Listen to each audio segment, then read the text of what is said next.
Hello and welcome to the most unique video that you're ever going to see on YouTube today. It is live footage from the World Diving Chess Championships. And well, as our athletes get ready, let me introduce our two competitors. We've got Rajko Vujatovic, I think I've pronounced that correctly, and then Mikhail Mazurkovic.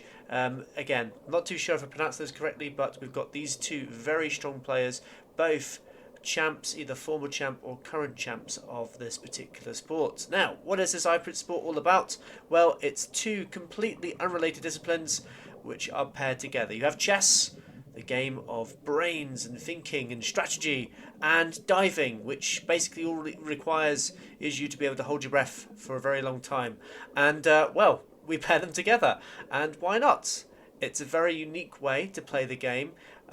Essentially, you have to make a move whilst you are breathing whilst trying to breathe, I should say, underwater. So every turn you take, you must make a legal move before resurfacing for air.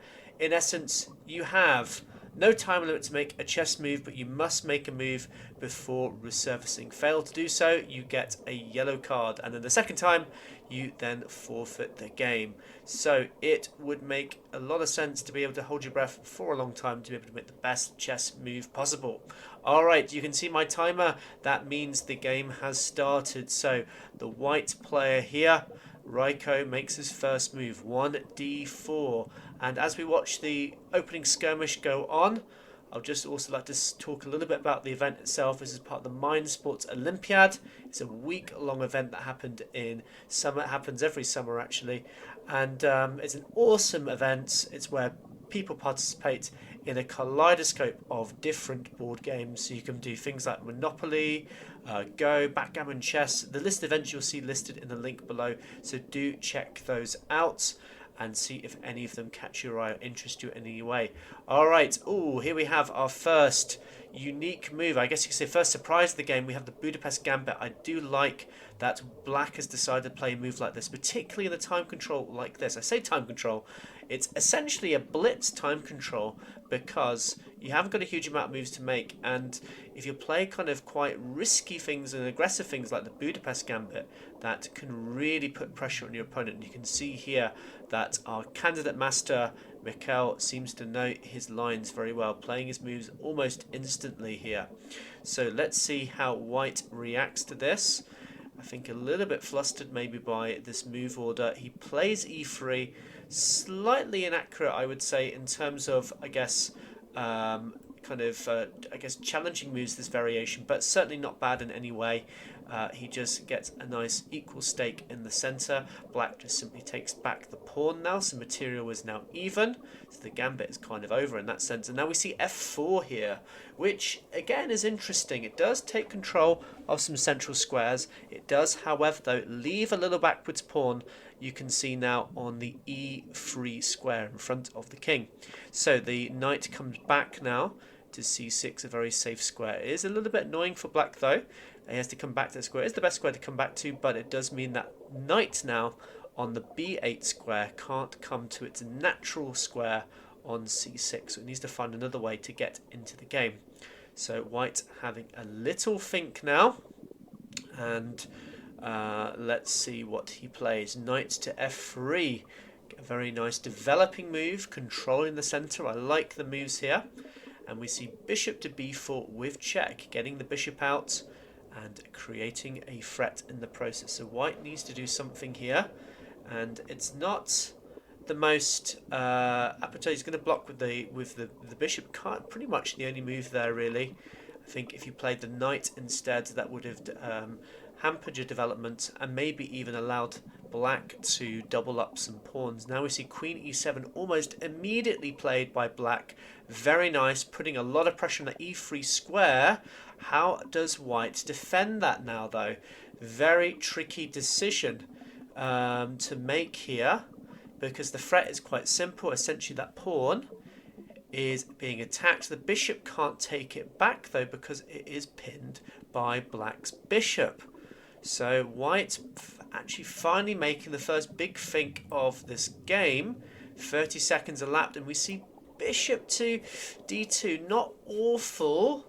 It does develop a piece, but it now allows black, if he wants to take that pawn on e3. And I guess why it's not so awful is the sense that white can keep developing. He can go down a pawn here, but he develops a lot of initiative with his pieces. Now, black does take back here. A good move here. Ignore the fact it says inaccuracy. I think that seems to be the most challenging move in this position. Going up a pawn now. Having said that, white will get a few pieces now developed. He's going to get a lot of, hopefully, some tempi on the queen now. So let's see what he decides to do. Now, just very quickly, whilst we're waiting for him to play, you might notice the hand movements from each of our players. This is a way for players in diving chess to stay underwater, to be able to make their moves accurately.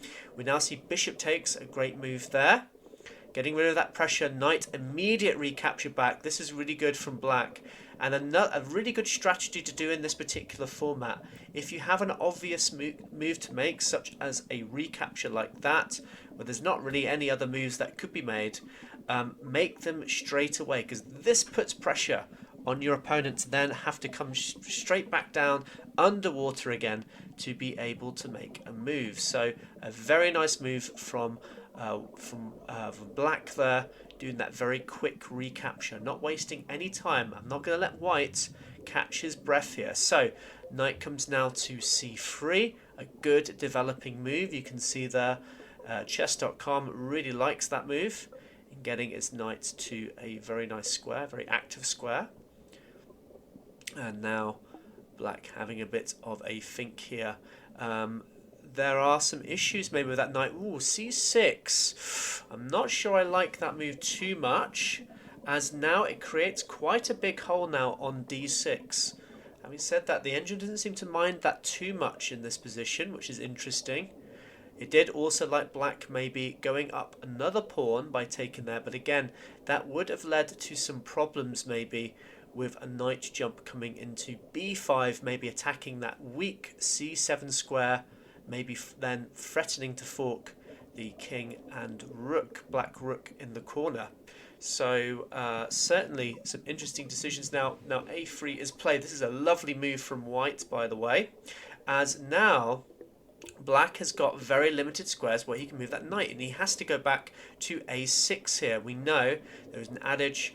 It says that knights on the rim are grim. Well, that knight will have to eventually spend some time to reroute itself, maybe going on to c5 or c7 just to come back into the game. And it does also not allow his other knights to get into the game very easily as well. So white having a good think here. Now you can see that hole on d6.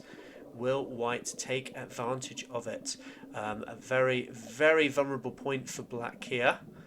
And what also, let's see if he does play it. He does play it, excellent. And what this also does, I was going to mention, is it does defend the pawn on f4, which was under attack by black's queen. So a very nice move here. Black can't castle anymore, and this move is so nice because black is essentially a bit stuck here as to what to play. Ooh, he moves his queen back to c5.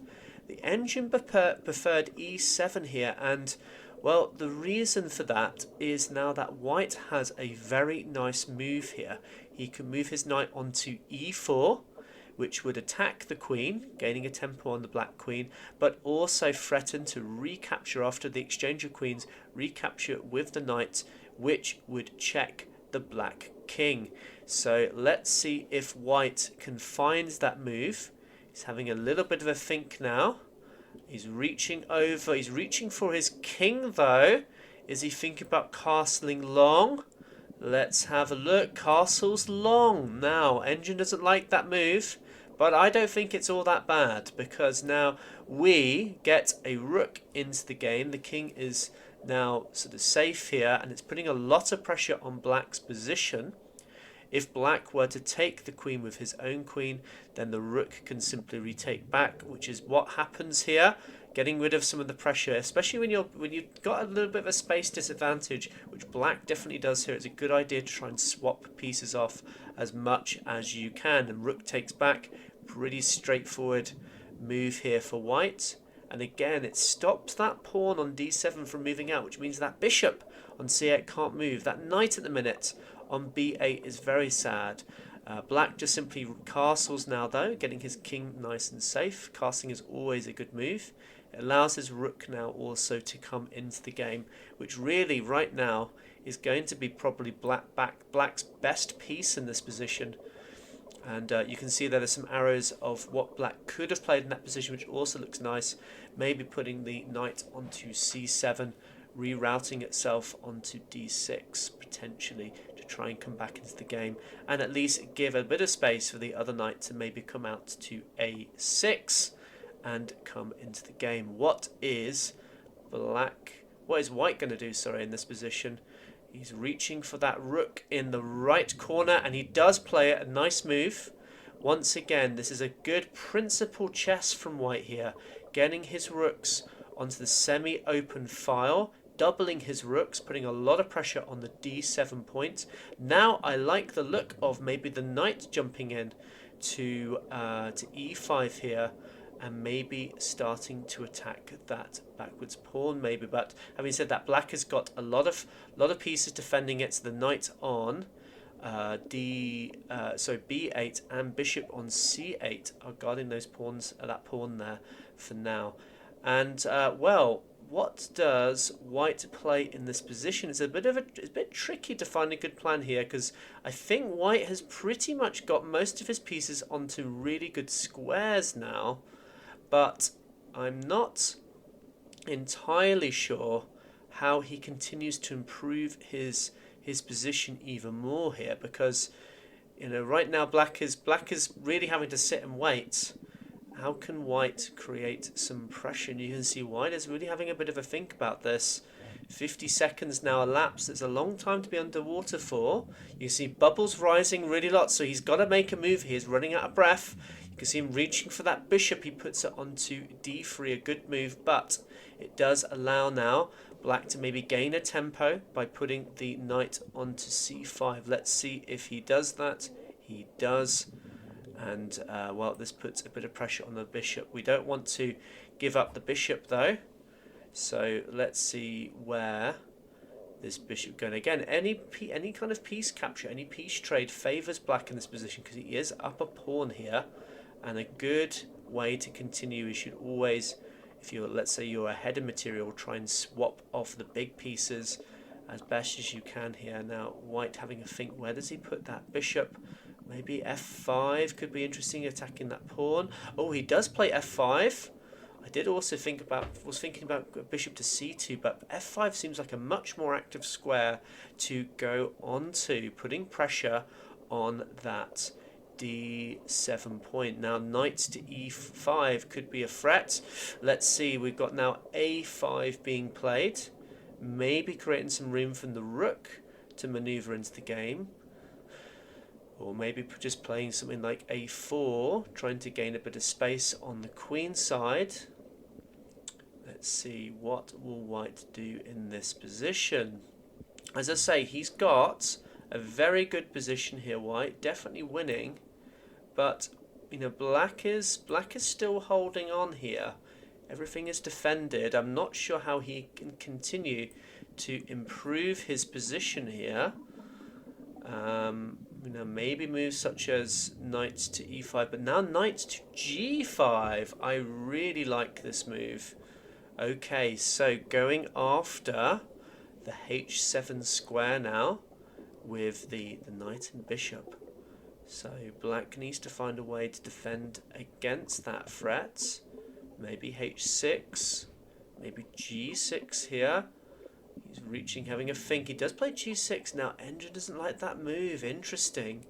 I guess the problem with it is that it now creates a hole on f6, which might be nice for a knight to jump into, maybe.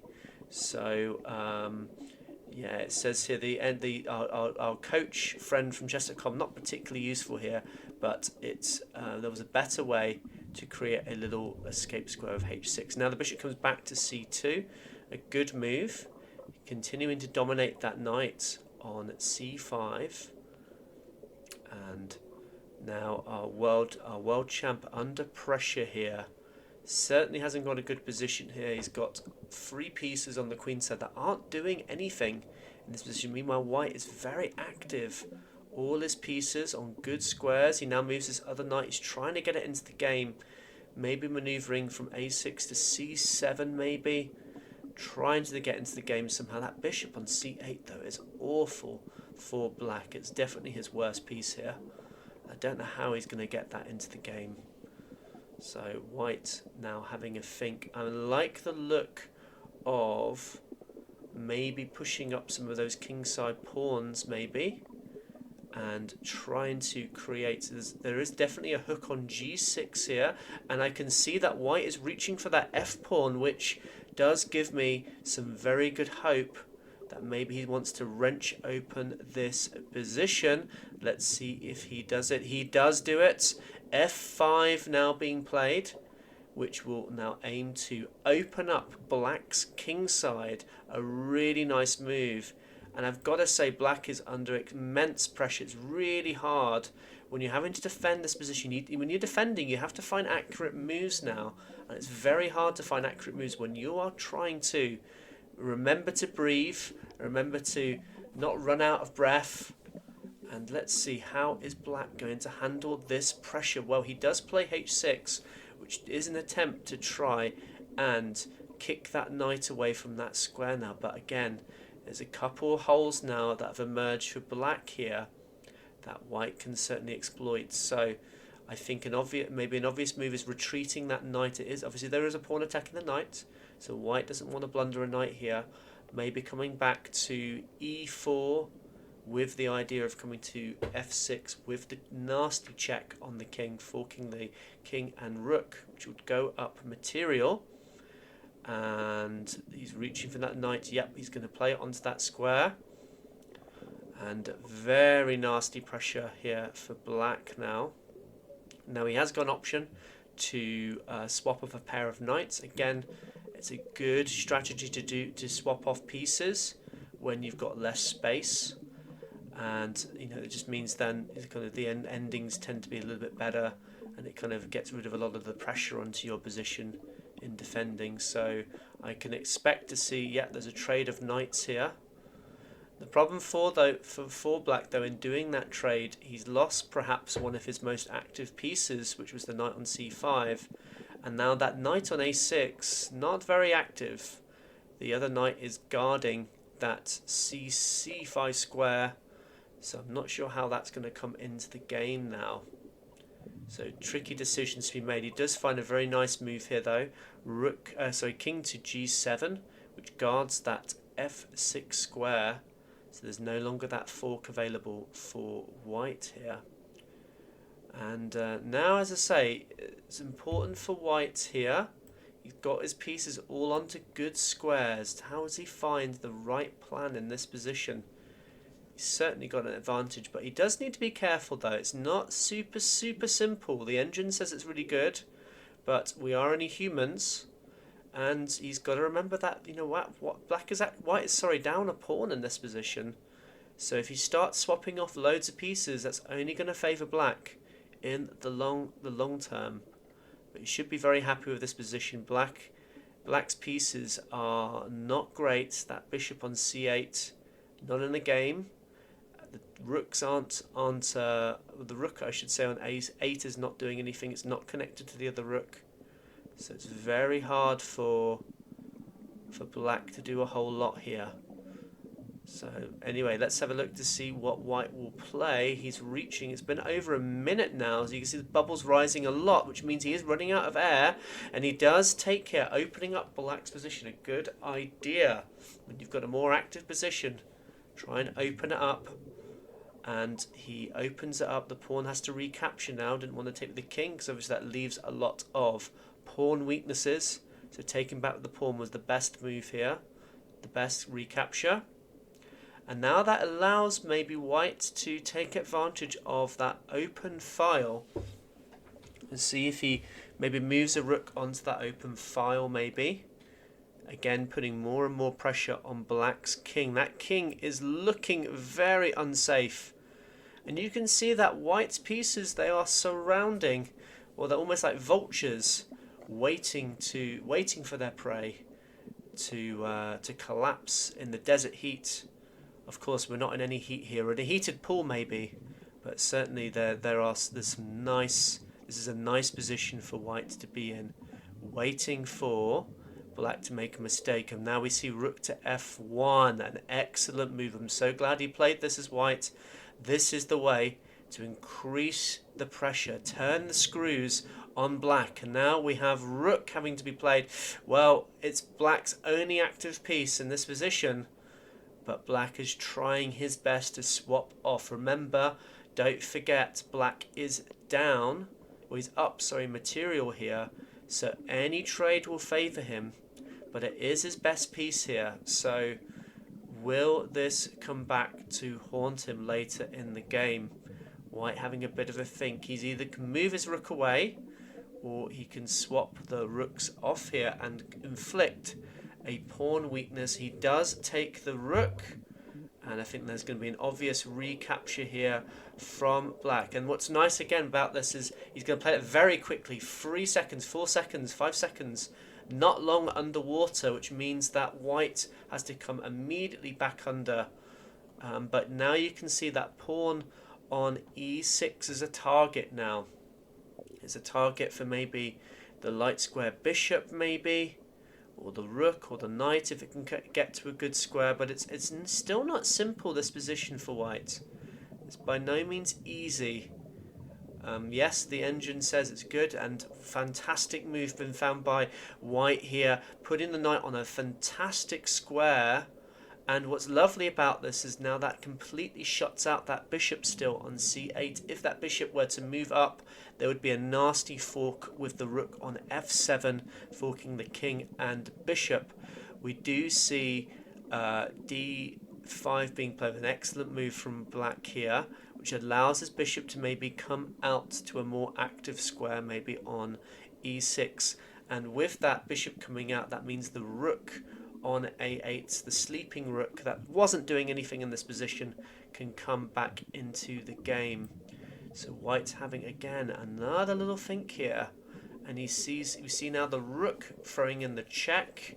That's going to push the king to a less active square, and we see it immediately moving it to g8.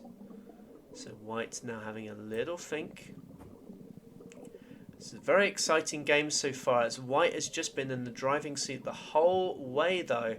So certainly there's some interesting ideas, maybe with the rook coming to e7, followed by it going to, okay, but he just takes the pawn immediately, banks on that material. Now the material is even, and well, black is in a lot of trouble here because that other pawn on e5 will be looking very weak very soon. And certainly now I'm looking at maybe rook coming to e7, attacking the bishop and maybe taking that pawn. But that does mean then that's, well, let's see, I mean there must be maybe some little tactics maybe. Yeah, but actually I don't see a way that black can defend that pawn actually. If the rook simply came to e7, how does he defend that? White's having a think. You see bubbles rising again. That is an indicator that he's running out of oxygen, that carbon dioxide being pushed out. He's made a quick move. There we go. Rook takes that. That was also a fantastic move. Best move on the board. It removes the... now it does allow maybe black to get some counterplay now, with the knight coming to maybe c5 here, attacking the rook. And which is exactly what happens here. Excellent. And now maybe there could be, if the rook were to move away, maybe there's some checks on b3, followed by maybe a move like a4, anchoring the knight so it can no longer move off its perch. Ooh, I like the look at some of those moves there that could potentially be played. Let's see though. Let's see what white goes for here. Where's he going to move his rook to? Maybe he goes back to e7, but now the knight on c5 does defend the bishop, so it's not so simple, this position now. So actually that was my answer earlier. Why didn't he play rook to e7? Well, there was knight to c5, which would have defended at that time the b7 point and also the bishop. So There's my answer to that question. Now black having a think. He's moved his rook onto d8, which now threatens the white knight. And I've got to say now, black is starting to untangle himself a little bit here. And it's, as I say, the engine, yes, it says white's winning here, but this is not super simple, this position for white. He's got a lot of problems to deal with. The first big problem is, where does he move that knight to? Does he maybe come back to d4, trying to force a trade-off? Because now white is up a pawn here. So that could be an option. And he takes that pawn. That seemed like a really good idea, because now that defends that knight. An excellent move here. And now the knight jumps into b3 with check. Ooh, dangerous now. There could be some little mating ideas as well if that knight's on. d6 were to move, maybe the black rook comes crashing down to create a lot, maybe throwing a few checks on that white king, sorry. So white having another think here. We've now seen nearly 30 seconds. As you can see, he's been pretty much taking 30 seconds plus on each of his moves, whereas black has been just conserving his energy by not making too many long think moves, if that makes sense. The lights have gone out in the pool, which does that affect the move? And in the darkness, white moves his king over to d1. There was a light sensor on this particular swimming pool, which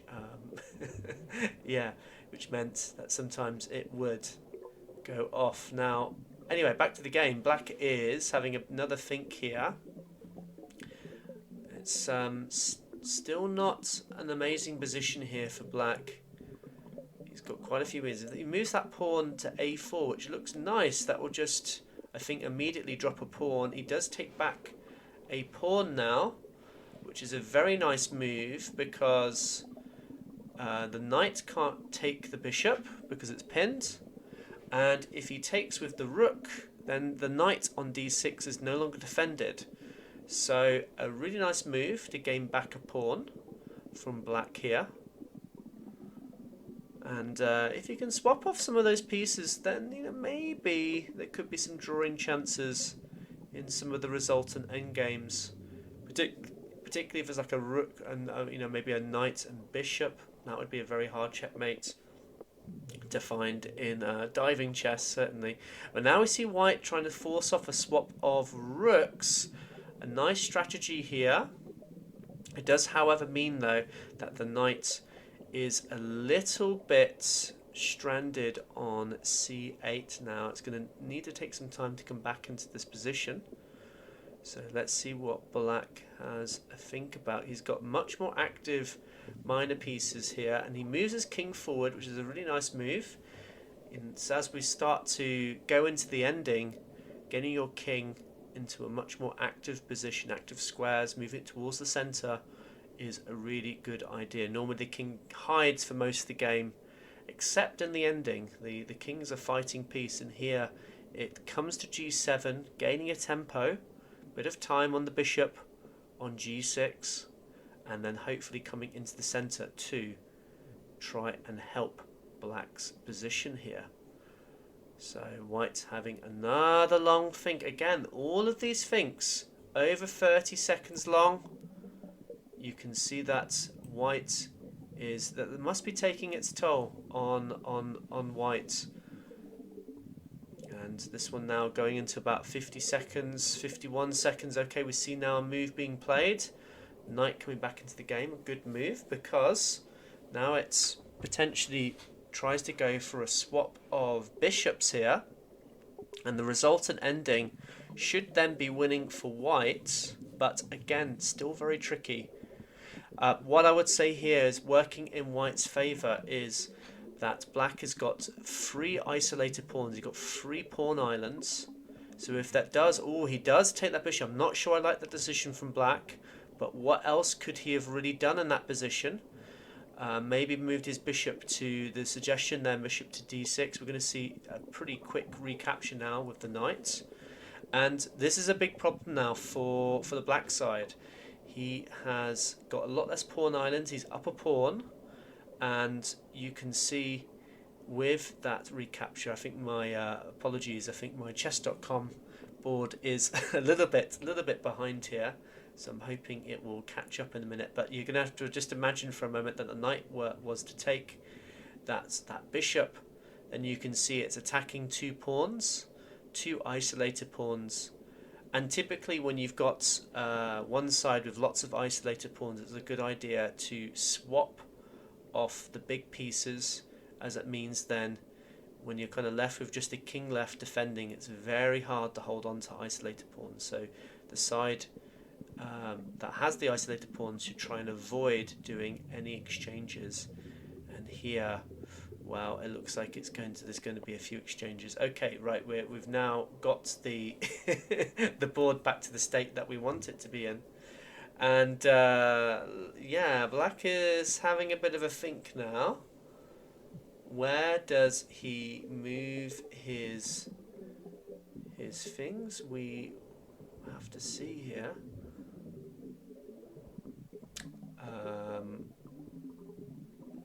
Just having a bit of a think now. You can maybe move that pawn forward. Okay, so he moves his king. Okay, apologies. So I think now my board is now up to date. So there we go. Bit of confusion there.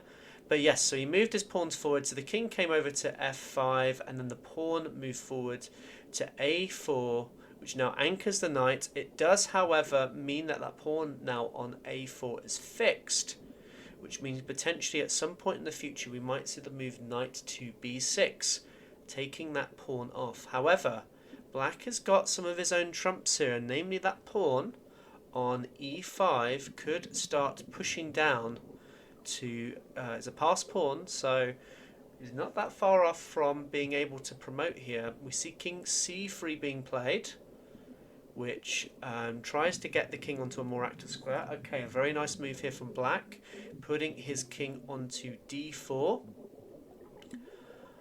and pushing forward, maybe creating a little bit what I like to call the red carpet treatment for the black pawn. If he managed to get himself onto f2, we see a check here. I'm not sure I like this move at all, as it now allows black to maybe push forward with his king. He wants to get to f2 anyway, so I'm not too sure I like this decision. Also I think maybe he's probably hoping that there'll be okay. Wow, that's really interesting. So that king to d3 was a mistake, which was the move I was thinking was a good move. In fact, taking with the knight would have been better there for black, as it turns out it would have appeared that the black pawn would be able to be such a strong passer that there would be some sort of draw sequence there. But in any case, it's now kind of both players blundering here a little bit. It looks like we're going to go into an equal pawn ending, but it still looks like white should be the winner here. He now starts pushing that pawn. Who is going to win this race now? Well, it would appear white is going to win this race, but now we see e4 being played. My word. So the white pawn can promote, but we have then king coming maybe to f2, which we should see very quickly here, which will allow his own pawn now to both promote. So we're going to have both players going to be promoting to a queen very, very soon. So let's see if white's... Well, I think white's probably going to play an obvious move here. I think we're going to see a lot of quick moves here from both players. Not too sure what's taking so long for white. Maybe he's just having a little bit of a think to see if he could actually stop that pawn. He doesn't. I think he's realised he cannot do that. So now we see the pawn going up, the pawn comes down. We're going to see a lot of pawn movements here now. Again, maybe white having a think now, he just plays that immediately. And black comes straight down again. We see a very fast move there. And, well, we then see the promotion. I think the timer's slightly wrong on the underwater timer. I do apologise for that. But we're now back to Black make a move, very fast move with a check. And this is what Black needs to do here. He's the worst side here because he is down 2 pawns in this position, but his queen is really active. And in these queen endings, it doesn't matter how many pawns ahead you might be in the position. What matters is the quality of the pawns. And unfortunately for white, these pawns aren't a great quality because they're not that far down the board, which means that essentially Black can keep throwing in a flurry of checks. We're going to see a lot of checks now from Black in this position. This could shape up to be a very, very long game now, depending on a few things. And well, you can also see another issue for the white side. If that white queen were to ever move, then the black, well, particularly off that diagonal, then the black king can start taking those 2 pawns, and then it will definitely be a draw. And if white's not careful as well, maybe that black H pawn can promote as well. So, it could still go, could still swing in this particular game to our world champion's favour. Let's see what happens though. White having a bit of a think, another long think now. He moves his king onto a3 to try and get out of the checks here from the black queen. Now Black, where is he going to move? He throws in another check here. Again, this is really all that Black can do in this position, and White will just have to try and find a way to hide that king out of the way. Very tricky, very, very tricky. If he gets his king too open in the position, then it might fall into a nasty skewer, a nasty fork, which might mean then that Black picks up a pawn. But it doesn't look like White has got a huge amount that he can do in this position. So it's a very drawish position. And let's see how it transpires. Okay, so we see the king coming down to a2 as a way of trying to get out of the checks. And now Black having a little bit of a think. Where does he put his queen so that he can continue to put pressure on the white king? Maybe just simply queen to d6 with another check. Well, no, he just takes that pawn now.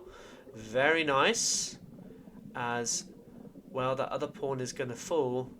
And then we might have another pawn race on our hands, which would be very exciting if that does happen.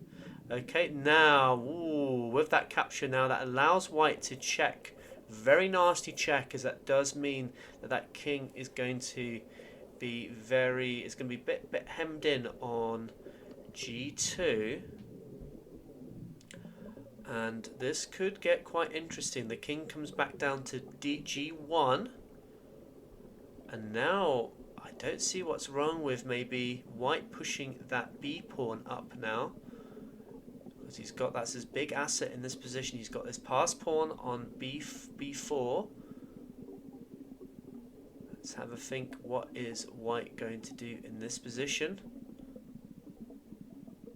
Yeah, I'm really not sure about Black's position anymore. Yes, the engine says it's a draw, but it would appear that this pawn should be able to promote here on b8.